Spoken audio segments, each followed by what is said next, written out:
እንዴት ውላችኋል? ደህና ናችሁ ወይ? እኔ ደህና ነኝ፣ እግዚአብሔር የተመሰገነ ይሁን። የእግዚአብሔርን ቅድስና በተመለከተ አጭር ነገር ለማካፈል ነው። እንግዲህ ዛሬ እሑድ ነው። ኦፎል ከመጽሐፍ ቅዱስ ውስጥ እንደ ኢሳይያስ ምዕራፍ 6 የእግዚአብሔርን ቅድስና የሚገልጽ ክፍል የለም ይላሉ እንግዲህ ሊቃውንቱ። እና ዩቲዩብ ላይ ለምሳሌ አርሲስፖ ሆሊ ሆሊ ሆሊ የሚል የሰበከውን ስብከት ታገኙታላችሁ። የጆን መካርተርም አለ። የሊገነር ሚኒስትሪ በተለይ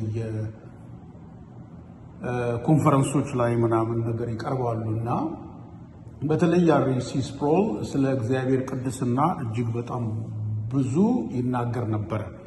ብዙ ስብከቶችም አሉት። ለምሳሌ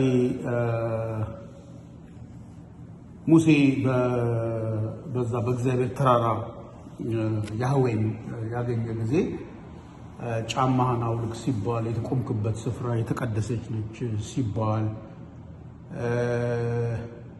ኤግዛምፕሎችን ይሰጣል። ለምሳሌ ኢያሱስ የእግዚአብሔርን መልአክ እዛ ማነው ኢያሱ የእግዚአብሔርን መልአክ ባየበት ጊዜ ጫማህን አውልቅ ሲባል፣ እንደገና ደግሞ ይሄ ምዕራፍ 6 ኢሳይያስን ቀጥሎ ደግሞ ወደፊት በምንሄድበት ጊዜ ክርስቶስ ራሱ ኃይሉን በገለጠባቸው ቦታዎች ላይ ቅድስናውን ኃይሉን በማየት ደቀ መዛሙርቱ እንዴት እንደፈሩ፣ ለምሳሌ ባህሩን ጸጥ በል ሲለው ጌታ ጸጥ አድርገልን ብለው አይደለም የዘለሉት። ይሄ ነፋሳትና ማዕበል የሚታዘዝለት ማን ነው ብለው ፈሩ ይላል።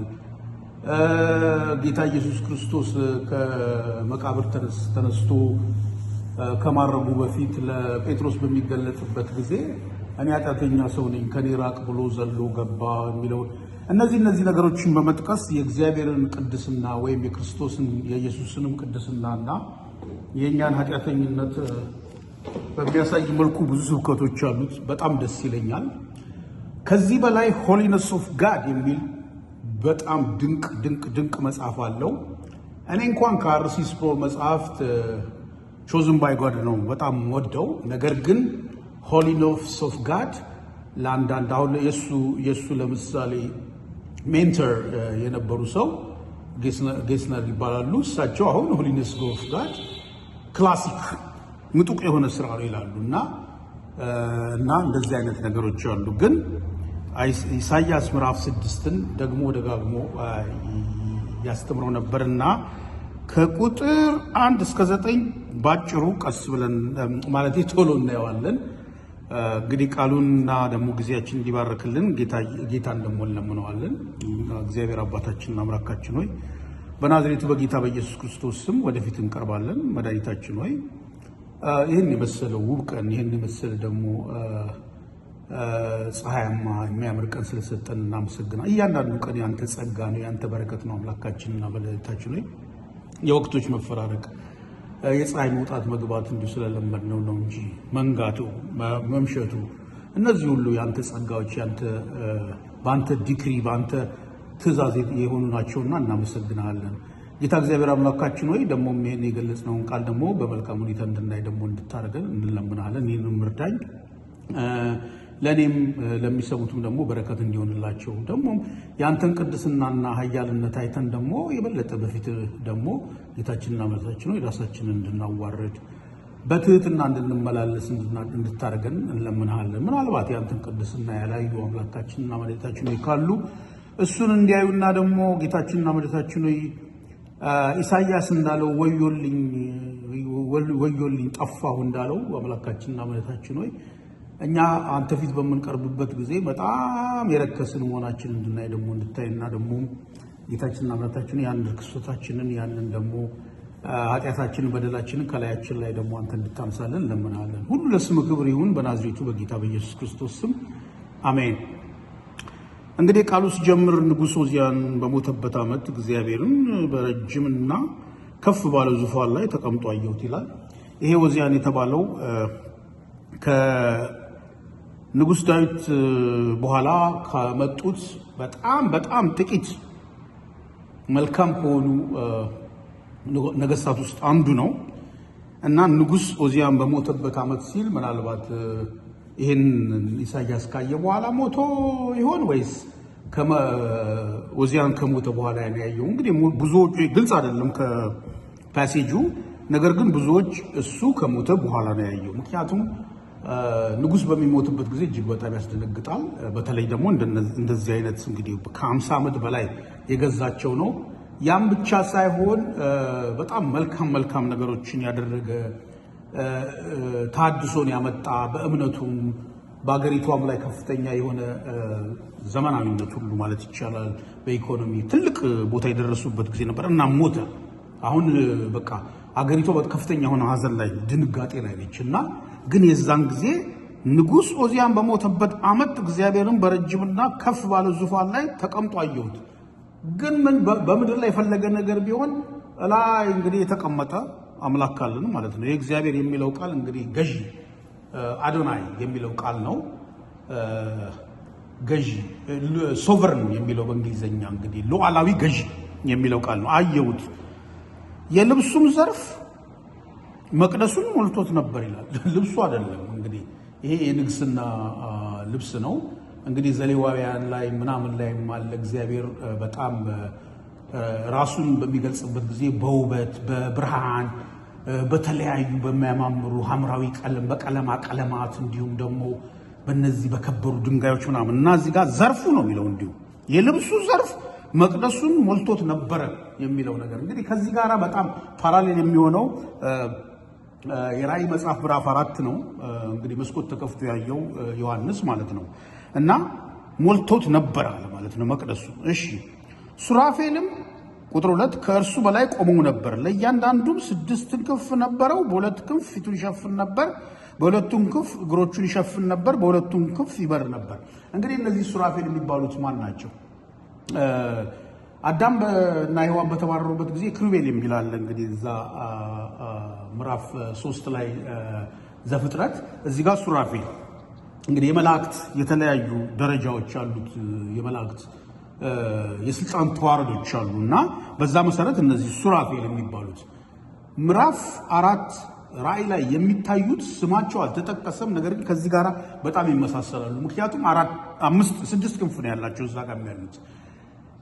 በኮቦር ሸለቆ በነበረበት ጊዜ ሕዝቅኤልም አይቷል። ግን እነሱ ደግሞ 4 ክንፍ ነበር የነበራቸው እና የተለያዩ ናቸው። ሱራፌል የቃሉ ትርጉም እንግዲህ ኤል ስላለው እግዚአብሔር ያለው ይመስላል። ነገር ግን በማይበት ጊዜ በጣም ፌሪ ማለት በጣም ከከበረ ሴንፌር ከሚባለው እንቁ ጋራ በጣም የተመሳሰለና ወደ ቅላት ያዘነበለ ነው። ግን 6 ክንፍ አላቸው። በሁለት ክንፋቸው ፊታቸውን ይሸፍናሉ። አንተ ይለዋል እዚህ ላይ እንዲሁ በሁለቱም ክንፍ እግሮቹን ይሸፍን ነበር፣ በሁለቱም ክንፍ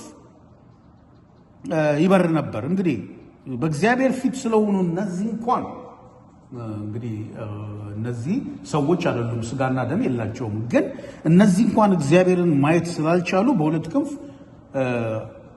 አይናቸውን ይሸፍናሉ፣ በሁለት ክንፍ ደግሞ እግራቸውን ልክ አሁን ቅድም እንደነገርኳችሁ እግር እንግዲህ ጌታ ኢየሱስ ክርስቶስ እግራቸውን በሚያጥብበት ጊዜ ጴጥሮስ እንኳን አልታጠብም በሚልበት ጊዜ አይ ይሄንንማ ካላጠብኩ አንተ ከኔ ጋራ ምንም ጣፋንታ የለም ሲል ሁሉ ሰውነቴን አጠበኝ አለ። ግን እግሩን የታጠበው ሁሉ ይታጠባል። ስለዚህ እግር እንግዲህ ብዙ መንፈሳዊ ማድረግ የለብንም። ያው እግር ነው የሚወስደን እንግዲህ ኃጢአትም ለማድረግ ምንም ለማለት። ነገር ግን ከቅዱሳት መጽሐፍትም እንግዲህ ሙሴም እግርህን አውጣ ተብሏል፣ የተቀደሰ ስፍራ ኤልያስ ማን ነው ኢያሱም እንደዛ ተብሏል። ስለዚህ እነዚህም ደግሞ ያቺ የተገለጠችው ክፍላቸው እግራቸውን ይሸፍኑ ነበር። በሌላው ደግሞ በሁለቱ ደግሞ ይበሩ ነበር ይላል። እንግዲህ ይሄ መቅደሱን እንግዲህ ለመሸከምና እንዲሁም ደግሞ ለሰርቪስ ለአገልግሎት ሊሆን ይችላል እና ከዛስ ግን አሁን ይሄ በጣም ኢምፖርታንቱ ነገር እዚህ ጋር ነው። ቁጥር 3 አንዱም ለአንዱ ቅዱስ ቅዱስ ቅዱስ 3 ጊዜ የሰራዊት ጌታ እግዚአብሔር ሁሉ የሰራዊት ጌታ እግዚአብሔር ምድር ሁሉ በክብሩ ተሞልታለች እያለ ይጮህ ነበር ይላል። የት እንደሚጮህ ሶስት ጊዜ ቅዱስ ቅዱስ ቅዱስ፣ አንድ ያልበቃም ሁለት ያልበቃም ሶስት ጊዜ። እንግዲህ የቋንቋ ሊቃኑ ይህን እንግዲህ ሲናገሩ አርሲም ሆኑ ይሄ እንግዲህ እኛ አሁን ለምሳሌ አንድ ነገር ትኩረት እንዲሰጠው በምንልበት ጊዜ ወይ እናሰምርበታለን ወይም ደግሞ ቦልድ እናጎለዋለን ወይም በትምህርት ጥቅስ እናደርገዋለን። የተለያየ ነገሮች አሉ። ግን እዚህ ጋር ሁለት ነገር ሲሆን አሁን ለምሳሌ ጌታ ኢየሱስ ክርስቶስ እውነት እውነት እልሃለሁ ለኒቆዲሞስ ሲለው ማለት እንግዲህ እንትን ለመስጠት ማለት ነው። ደረጃ አለው አይደለም? የማድነቅና ታላቅነቱን። ስለዚህ እነዚህ ሶስት ጊዜ ሱፐርላቲቭ ይሉታል በእንግሊዝኛው እና ቅዱስ ቅዱስ ቅዱስ አሉና እንግዲህ ያወጁ ነው። በጣም እንግዲህ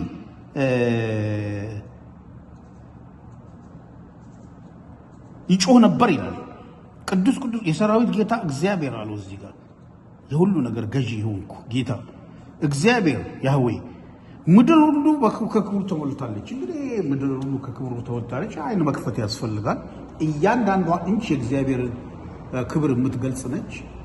እንግዲህ የሰው ልጅ አያይም እና ያየውም ደግሞ ለእግዚአብሔር ሙሉ ክብርን ይሰጣሉ የሚለው ነገር ግን እነዚህ ያውጃሉ ማለት ነው። ይሄን እንግዲህ ምን አለ ቀጠለና ቁጥር 4 የመድረኩን መሰረት ከጨዋዊው ድምፅ የተነሳ ተናወጠ፣ ቤቱንም ጢስ ሞላበት ይላል። እንግዲህ ምን አይነት ፓወር እንዳለው እዩት። እንግዲህ ይሄ ንግግር ቅዱስ እንግዲህ እኔ ምን ብዬ እናገረዋለሁ? እንግዲህ ስንሄድ እናየዋለን። ግን ያ ድምፅ በሚሰማበት ጊዜ የሰው ልጅ ሊቋቋመው የሰው ልጅ ጆሮ ሊቋቋመው አይችልም። እንኳን የሰው ልጅና ፍጥረታት ቀርቶ ይሄ ግዑዝ የሆነው ነገር ራሱ እዚህ ጋር ተናወጠ መሰረቱ። የመድረኩም መሰረት ይላል ከጨዋዊ ድምፅ የተነሳ ቤቱንም ጢስ ሞላበት። እንግዲህ ጀጅመንት ነው የሚመለክተው። ይሄ ነገር ሁሌ ነው የሚሆነው የሚል ጥያቄ ሊመጣ ይችላል። ነገር ግን ይሄ ዚስ ፓርቲኩላር ለኢሳያስ የተገለጸበት ኮንዲሽን ነው። ለእኛም ሪከርድ አድርጎ እንዲልክልን ማለት ነው። እና እዚህ ጋር ኢሳያስ እንግዲህ ለተልኮ ሊወጣ ነው።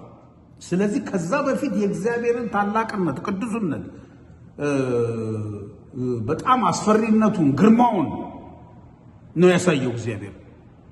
ኢሳያስን በዚህ ወቅት በጣም አዝኖ ሊሆን ይችላል። እንግዲህ ይቺ ኔሽን ይሄ የተጠራ ነብይ ነው ለሀገሪቷ እና በቃ ይቺ ኔሽን አለቀላት፣ በቃ ንጉሥ ሞተ ብሎ እንግዲህ ራሱ በጣም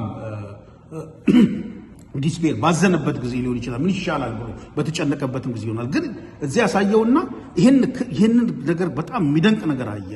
ከዛ በኋላ አሁን እንግዲህ ጌታን አየሁትና በህልሜ መጣ፣ ከዛ እልል ምናምን ክብር አየን ምናምን ይል እንላለን አይደለም።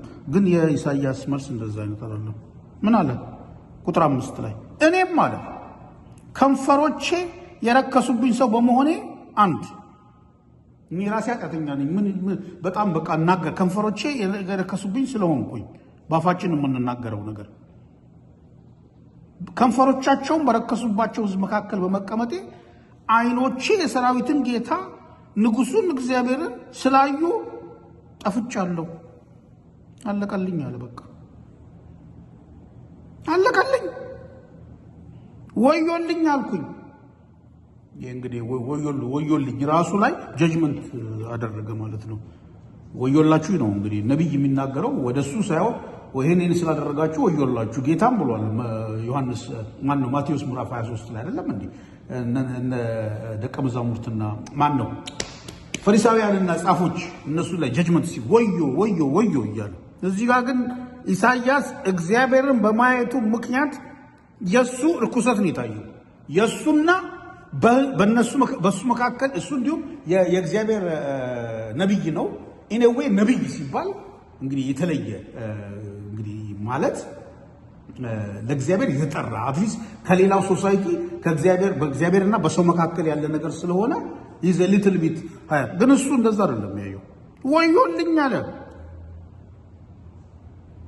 እኔም ከንፈሮቼ የረከሱብኝ ሰው በመሆኔ ሰው የፈለገ ነገር ጻድቅ ቢሆን በአፉ በአእምሮ የሚያስበውን ተውት። ስንት ዋይልድ ነገር ያስባል። ነገር ግን በአፉ ስንትና ስንት አሁን ከነጋ ስንት ነገር ተናግሬያለሁኝ። የጌታን ክብር እንትን የሚያደርግ ነገር የማይገልጽ ነገር ስንት ነገር የትዕቢት ነገር በሉት ወሬቨር ብቻ ለማንኛውም እና ከንፈሮቼ የረከሱብኝ ሰው በመሆኔ ከንፈሮቻቸውን በረከሱብኝ ከንፈሮቻቸውን በረከሱባቸው ሕዝብ መካከል በመቀመጤ ዓይኖቼ የሰራዊት ጌታ ንጉሱን እግዚአብሔርን ስላየው ጠፍቻለሁኝና አንደን ይለዋል እንግሊዝኛው። በቃ ነፍስም አልቀረልኝም። ምንድን ነው የሚባለው? በቃ ምንድን ነው ስሙ? ወይኔ ጉዴ፣ በቃ ወዮልኝ አልኩኝ። በቃ ድብን ነው ምለው። እንግዲህ የእግዚአብሔር ጸጋ ስለረዳው ነው እንጂ እውነቱም ነው። ሙሴ ምንድን ነው ያለው? እግዚአብሔር ሰው ፊቴን አይቶ አይድንምና እግዚአብሔር ማየት አይቻልም። ዙፋኑን ቅዱስ ቅዱስ የሚሉትን የልብሱን ዘርፍ የንግስና ዘርፍ እንግዲህ የተለያዩ ኤግዛምፕሎችን ማምጣት ይችላል። ግን በዓለ ሲመት በሚደረግበት ጊዜ የምናያቸው ክብሮች አሉ አይደል? በቅርቡ እንዲሁም የእንግሊዙ ይሄ ማነች ኤልዛቤት ከሞተች በኋላ ሁሉ እንደዚህ አይተናል እኛ እንደ ትልቅ ነገር እና በሀገራችንም እንግዲህ ሎንግ ታይም አጎ ነገስታት የነበሩበት ኮንዲሽን ነው እና ከዛ በኋላ ግን አሁን እንደዚህ ወዮ በሚልበት ጊዜ ከሱራፌልም አንዱ ቁጥር 6 እየበረረ ወደ እኔ መጣ፣ በእጁም ከመሰዊያው በጉጠት የወሰደው ፍም ነበረ። ፍም ይዞ መጣ በጉጠት አፌንም ዳሰሰበትና እነሆ ይህ ከንፈሮችን ነክቷል፣ በደልህም ከአንተ ተወገደ፣ ኃጢአትህም ተሰረየልህ አለኝ አለ ማለት ነው። ስለዚህ በእግዚአብሔር ምሕረት ነው ይህን ነገር ራሱ መወጣት የሚቻለው።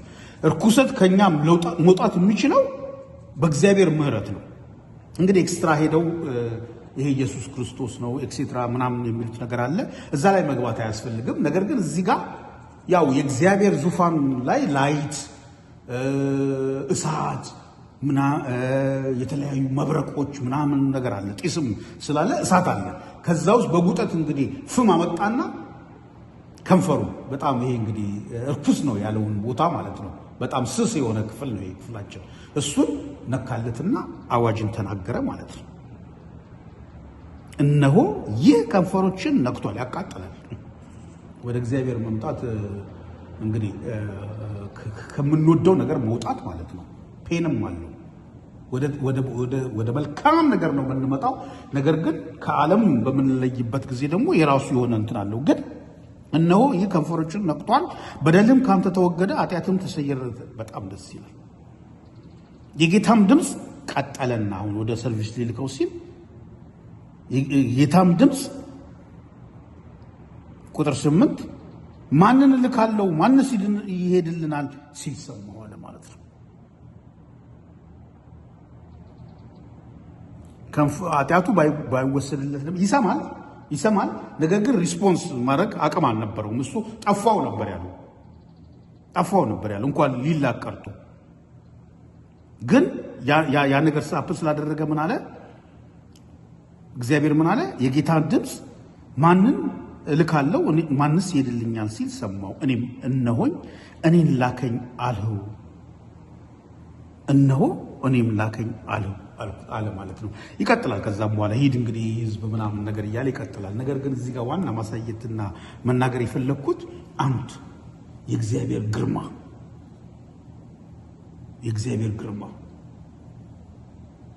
የእግዚአብሔር ታላቅነት እዛ ላይ። ሁለተኛ ነገር ደግሞ በእግዚአብሔር ምሕረት በእግዚአብሔር ጸጋ ካልታየን በስተቀር የኛ ኃጢአተኝነትና እርኩስነት፣ ነገር ግን ያ ደግሞ በእግዚአብሔር ምሕረትና በእግዚአብሔር ጸጋ ደግሞ እንደሚወሰድልን በሱ ማለት ነው። ግን ሪያላይዝ አደረገ ኢሳያስ፣ ኃጢአተኝነቱን አወቀ። ስለዚህ የሰው ልጅ እንግዲህ ሌላው መልእክት የእግዚአብሔርን ቅድስና ግርማውን ከማየት በተረፈ እንግዲህ ጌታ ኢየሱስ ክርስቶስን ወይም ደግሞ ወደ የእግዚአብሔር ልጅ ያልሆናችሁ ካላችሁ እዚህ ከምታዩት ማለት ነው እንግዲህ። ስለዚህ የራሳችሁን ኃጢአት ራሳችሁ ልታወጡት አትችሉም። ወይም ደግሞ የተለያዩ ነገሮችን በማድረግ ምናምን እንደዛ ልትነጹ አትችሉም። ሊያንጻችሁ የሚችለው እግዚአብሔር ብቻ ነው። ስለዚህ ወደ እግዚአብሔር ኑ ለማለት ነው። የእግዚአብሔር ስም የተባረከ ይሁን። መልካም ቀን፣ መልካም ሰንበት። ተባረኩ ባይ